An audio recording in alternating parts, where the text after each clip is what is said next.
Hi viewers, welcome to my YouTube channel. ಎಲ್ಲರೂ ಹೇಗಿದ್ದೀರಾ? ಎಲ್ಲರೂ ಚೆನ್ನಾಗಿದ್ದೀರಾ ಅಂತ ಅಂದ್ಕೊತೀನಿ. ಇವತ್ತು ಫೈನಲಿ ಕ್ಲೀನಿಂಗ್ ಎಲ್ಲ ಮುಗಿದಿದೆ. ಇವತ್ತೇನಪ್ಪ ಅಂತಂದರೆ ಸಿಟಿಗೆ ಹೋಗಬೇಕು, ಜ್ಯುವೆಲರಿ ಶಾಪ್ಗೆ ಹೋಗಬೇಕು. ಬೆಳ್ಳಿ ಐಟಮ್ಸ್ ತೊಗೋಬೇಕು. ಸ್ವಲ್ಪ ಲಕ್ಷ್ಮೀ ಹಬ್ಬ ಬರ್ತಾ ಇದೆಯಲ್ಲ, ಪ್ರತಿ ವರ್ಷವೂ ಏನಾದರೂ ತಗೋಬೇಕು ಅಂತ ಹೇಳ್ಬಿಟ್ಟು ಒಂದು 4 ವರ್ಷದಿಂದ ನಾನು ಲಕ್ಷ್ಮೀ ಹಬ್ಬ ಮಾಡ್ತಾಯಿದ್ದೀನಿ. ವರ್ಷ ಏನಾದರೂ ತೊಗೋಬೇಕು ಅಂತ ಹೇಳ್ಬಿಟ್ಟು ತಗೊಳ್ಳೋಣ ಅಂತ ಹೋಗ್ತಾ ಇದ್ದೀನಿ. ನಮ್ಮ ಅತ್ತೆ ನಾನು ಇಬ್ಬರು ಹೋಗ್ತಾ ಇದ್ದೀವಿ. ನೋಡಿ, ನಮ್ಮ ಅತ್ತೆ ಪರಿಚಯ ಮಾಡ್ಕೊಡ್ತೀನಿ. Hi madam. Hi, welcome to my YouTube channel ಅನ್ನಿ. Welcome to my YouTube channel ಅಂತೇಳಿ. Welcome to my YouTube channel. ನಮ್ಮ ಅತ್ತೆನೂ ನಾನು ಹೋಗ್ತಾ ಇದ್ದೀವಿ. ಇವಾಗ ಹೋಗಿ ಬೆಳ್ಳಿ ಐಟಮ್ಸ್ ಎಲ್ಲ ತಗೊಂಡ್ಬರ್ಬೇಕು. ಪಾಪುನ ರಾಣಿ ಅಕ್ಕನ ಹತ್ರನೇ ಬಿಟ್ಟು ಹೋಗ್ತಾ ಇದ್ದೀವಿ. ಅವನಿಗೆಲ್ಲ ಫೀಡ್ ಮಾಡಿಬಿಟ್ಟು ಅವನಿಗೇನು ಬೇಕೋ ಅದೆಲ್ಲ ತಿನ್ನಿಸಿ ಎಲ್ಲನೂ ಅವ್ನು ಮನಸ್ಬಿಟ್ಟು ರಾಣಿ ಅಕ್ಕನ ಹತ್ರ ಬಿಟ್ಟು ಹೋಗ್ತಾ ಇದ್ದೀವಿ. ಇದು ಬಂದು ನಾವು ಮೈಸೂರಲ್ಲಿರೋ ಸಂತೋಷ್ ಜ್ಯುವೆಲರಿ ಅಶೋಕ ರೋಡಲ್ಲಿರೋಂಥದ್ದು.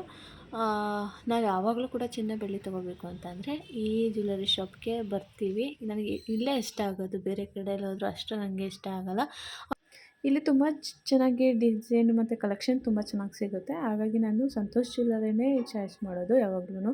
ಇನ್ನು 2 ಅಂದರೆ ಇವಾಗ ಹೊಸ್ದಾಗಿ ಬ್ರ್ಯಾಂಚ್ ಓಪನ್ ಮಾಡಿದ್ದಾರೆ. ಇದು ಬಂದು ಅಶೋಕ ರೋಡಲ್ಲೇ ಇದೆ. ನಾವು ಹೋಗಿದ ತಕ್ಷಣ ಅವರು ಕಾಫಿನೋ ಅಥವಾ ಟೀನೋ ತಂದುಕೊಡಿಲ್ಲ ಅಂದರೆ ಅವ್ರಿಗೆ ಸಮಾಧಾನ ಆಗೋದೇ ಇಲ್ಲ, ತಂದುಕೊಡ್ತಾರೆ. ಸೊ ಇವಾಗ ನಾವು ನಮಗೇನು ಬೇಕೋ ಆ ಐಟಮ್ಸ್ ಎಲ್ಲ ನಾನು ತರಿಸ್ಕೊಂಡಿದ್ದೀನಿ. ಬೆಳ್ಳಿ ಐಟಮ್ಸು, ಕುಂಕುಮ ಭರಣಿ ಚಿಕ್ಕದಿದೆ, ಹಾಗಾಗಿ ಸ್ವಲ್ಪ ದೊಡ್ಡ ತಗೊಳ್ಳೋಣ ಅಂತ ಹೋಗಿದ್ದೆ. ಅವರು ತೋರಿಸ್ತಾ ಇದ್ದಾರೆ ಕಲೆಕ್ಷನ್ಗಳು. ಚಿಕ್ಕದಾಯಿತು ಅಂತ ನಾನು ದೊಡ್ಡ ತೋರಿಸ್ಕೊಂಡಿದ್ದೀನಿ. ನನ್ನ ಹತ್ರ ಇರೋದೇ ಸ್ವಲ್ಪ ಚಿಕ್ಕದು, ಇನ್ನೂ ಚಿಕ್ಕದೇನು ಬೇಡ, ಸ್ವಲ್ಪ ದೊಡ್ಡದಿರಲಿ ಅಂತ ನಾನು ದೊಡ್ಡ ಕಲೆಕ್ಷನ್ ಎಲ್ಲ ತರಿಸ್ಕೊಂಡಿದ್ದೀನಿ. ಇದರಲ್ಲಿ ಯಾವ್ದು ಚೆನ್ನಾಗಿದೆ ಅಂತ ಕಮೆಂಟ್ ಮಾಡಿ. ನಾನು ತೊಗೊಂಡಿದ್ದನ್ನು ನೆಕ್ಸ್ಟ್ ತೋರಿಸ್ತೀನಿ ಯಾವ್ದು ತೊಗೊಂಡೆ ಅನ್ನೋದನ್ನ. ನನಗೆ ಇಷ್ಟ ಆಗಿದ್ದು ಇದು, ತುಂಬ ಚೆನ್ನಾಗಿದೆ ಅನ್ನಿಸ್ತು. ಇದು ತಗೊಳ್ಳ ಅಥವಾ ಪಕ್ಕದಲ್ಲಿದೆಯಲ್ಲ ಅದು ತಗೊಳ್ಳ ಅಂತ ನನ್ನ 2ರಲ್ಲಿ ಕನ್ಫ್ಯೂಷನ್ ಇತ್ತು. ತೊಗೋಬೇಕಂತ ತೊಗೊಂಡಿದ್ದೀನಿ. ಅದೋ ಒಂದು ಅದೇನೋ ಗೊತ್ತಿಲ್ಲ, ಹೆಣ್ಮಕ್ಳಿಗೆ ಒಡವೆ ಕೊಂಡ್ರೆ ಹಾಕ್ಕೊಬಿಡ್ಬೇಕು ಅಂತ ಅನಿಸುತ್ತೆ. ಪಾಪ ಅವರು ಯಾವಾಗಲೂ ನಾನು ಹೋದಾಗೆಲ್ಲ ಹಾಕ್ಕೊಂಡು ಕೇಳಿ ಎಲ್ಲನೂ ಹಾಕಿಸ್ಕೊತಾ ಇರ್ತೀನಿ. ಅವ್ರು ಬೇಜಾರೇ ಮಾಡ್ಕೊಳ್ಳೋದಿಲ್ಲ. ಹಾಕ್ಕೊಳ್ಳಿ ಅಂತ ಕೊಡ್ತಾರೆ ಪಾಪ. ಎಲ್ಲ ಹಾಕ್ಕೊಂಡು ನೋಡ್ತಿದ್ದೀನಿ ಗೈಸ್, ಎಷ್ಟು ಚೆನ್ನಾಗಿ ಕಾಣಿಸ್ತದಲ್ವಾ. ನನಗೆ ಅದರಲ್ಲಿ ಗ್ರೀನ್ ಬೀಡ್ಸ್ ಇದೆಯಲ್ಲ ಅದು ತುಂಬ ಇಷ್ಟ ಆಯಿತು. ನನ್ನರಲ್ಲಿ ಬಂದು ಗೋಲ್ಡ್ ಬೀಡ್ಸ್ ಇದೆ, ಅದನ್ನು ಚೇಂಜ್ ಮಾಡೋಣ ಅಂತ. ಅಲ್ಲಿಂದ ನಾವು ಹೋಗಿದ್ದೆ ತಾಮ್ರ ಮತ್ತು ಕಂಚಿನ ಸಿಗುತ್ತಲ್ಲ ಐಟಮ್ಸು ಅಲ್ಲಿಗೆ. ಏಕೆ ಅಂತಂದರೆ ಲಕ್ಷ್ಮಿ ಕುಣಿಸೋಕ್ಕೆ ಒಂದು ತಟ್ಟೆ ಬೇಕಿತ್ತು, ಅದಕ್ಕೋಸ್ಕರ ನಾವು ಅದನ್ನು ತರೋಣ ಅಂತ ಹೋಗಿದ್ವಿ. ನೋಡಿ ಗೈಸ್, ಇದೆಲ್ಲ ಹಿತ್ತಾಳೆ ಮುಖವಾಡಗಳು.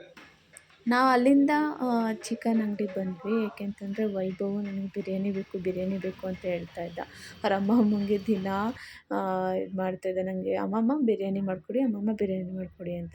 ಹಂಗೆ ಬರ್ತಾ ಅಂದವೇ ಚಿಕನ್ ತೊಗೊಂಡು ಬಂದ್ವಿ. ಆವಾಗ ನನ್ನ ಮಗ ಆಟಾಡ್ತಾ ಇದ್ದ. ಏನು ಮಾಡ್ತಿದ್ದೆ ಇಷ್ಟ ತನಕ? ಎಲೆ ಬಂಗಡಿ ಏನು ಮಾಡ್ತಿತ್ತು? ಎಲ್ಲಾಗಿದ್ರು ಅಮ್ಮ?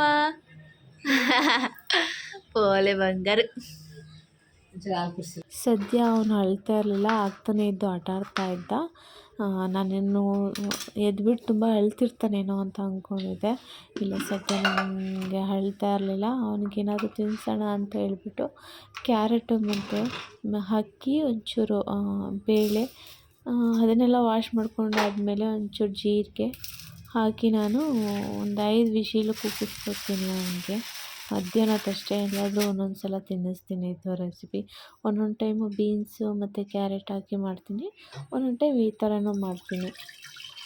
ನೀರು ಹಾಕಿ ಒಂದು 5 ವಿಶಲ್ ಹಾಕಿಸ್ಕೊಬೇಕು. ಅದಾದ ನಂತರ ಅದು ಚೆನ್ನಾಗಿ ಬೆಂದಿರುತ್ತೆ, ಅದಕ್ಕೆ ಸ್ಮ್ಯಾಶ್ ಮಾಡ್ಕೊಂಡು ಹಾಗೇನೆ ಈ ಥರ ಪೇಸ್ಟ್ ಮಾಡ್ಕೊಂಡಿರ್ತೀನಿ.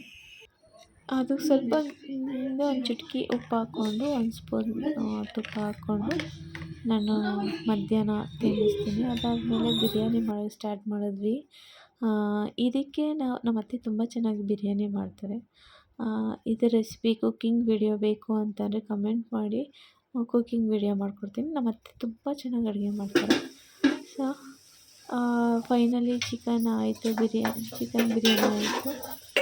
ವೈಭವ್ಗಂತೂ ಅವತ್ತು ಬಿರಿಯಾನಿ ಮಾಡಿದ್ವಿ ಅಂತ ತುಂಬ ಖುಷಿಯಾಗೋಯಿತು. ನಾನು ಹೇಳಿದ ತಕ್ಷಣ ಮಾಡಿದಾರಲ್ಲ ಅಂತ ಅವನು ನೋಡಿ ಏನು ಹೇಳ್ತಾನೆ ಅಂತ ಮಾಡಿರೋ ಬಿರಿಯಾನಿ. ವೈಭವ್ ಬಿರಿಯಾನಿ ತಿಂದ ಹೆಂಗಿತ್ತು? ಚೆನ್ನಾಗಿತ್ತು. ಹೌದಾ? ಇವತ್ತಿನ ವ್ಲಾಗ್ಸ್ನ ಇಲ್ಲಿಗೆ ಎಂಡ್ ಮಾಡ್ತಾ ಇದ್ದೀನಿ. ವಿಡಿಯೋ ನೋಡಿ ಸಬ್ಸ್ಕ್ರೈಬ್ ಮಾಡೋದನ್ನ ಮರಿಬೇಡಿ. Thank you for watching. ಮುಂದಿನ ವಿಡಿಯೋದಲ್ಲಿ ಸಿಗ್ತೀನಿ. ಬಾಯ್ ಬಾಯ್.